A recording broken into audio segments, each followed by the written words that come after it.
Diwali is right on our shoulders, creeping in on us with each passing day and the growing colors in the sky. I get startled at times when I'm killing time in my room and suddenly, bam, a firework loud enough to get you detained at an airport blows up barely a few steps away from your house.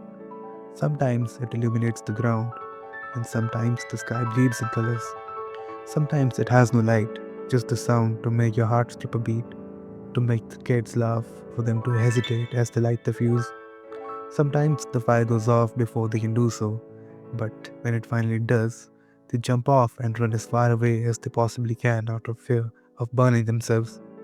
And when it finally clicks and the bomb explodes, they look around, they look amazed, happy. I know that because I used to be one of those kids. But things soon begin to change for these kids. As they grow up, they become aware that the only thing that follows after a fireworks show is silence. Many end up looking forward to that silence. It feels comfortable, it makes you feel easy. It's been a long time since I've lit fireworks because I consider it fun. It almost feels like a social participation. I won't buy them too, and no, it's not because I love the environment. As a matter of fact, I hate the environment. I'm kidding. But it happens a lot these days. Fireworks have become boring now. And not just the fireworks. Remember when you used to ride down the slope on your cycle with your hands off the handle? Now it might just feel to cringe and decides a bike's much more convenient, no? Or when books without pictures in them were just unreadable? Truly, what even is literature if not for the illustrations? Just kidding.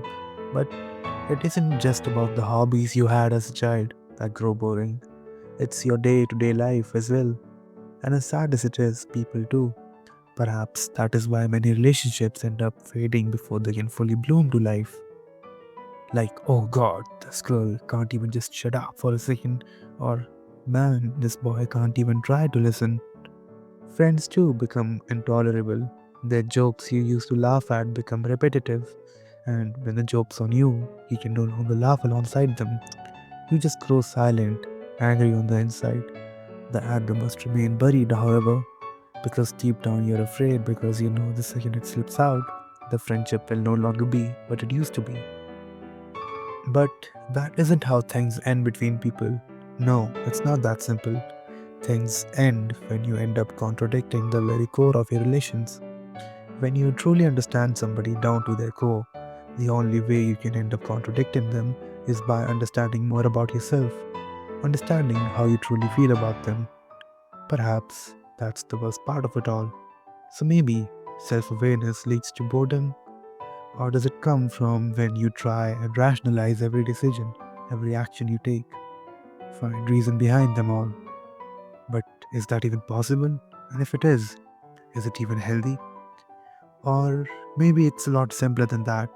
Perhaps boredom is just a byproduct of outgrowing yourself. As you grow in age and height, your concept of normalcy changes with you. I even made a short video about it, but normalcy itself often leads to a prison. Sometimes you don't want others to invade inside the prison you make around yourself. Be a part of it. Hiding behind the thick cold bars, you feel a lot safer, a lot more distant, because deep down you know that these fireworks, these people, these friends are a lot dearer to you than you admit. I try putting this feeling to words, though I'm afraid my best isn't nearly good enough. But I try. So here's what comes out of me. I value the ones close to me to a degree I cannot master, but ones close to me remain afar. What keeps them there? A cluster of words, a cluster of thoughts, a cluster of past I cannot share. A cloud turned to dust, my heart's filled with rust, looking for a painter. Were you there?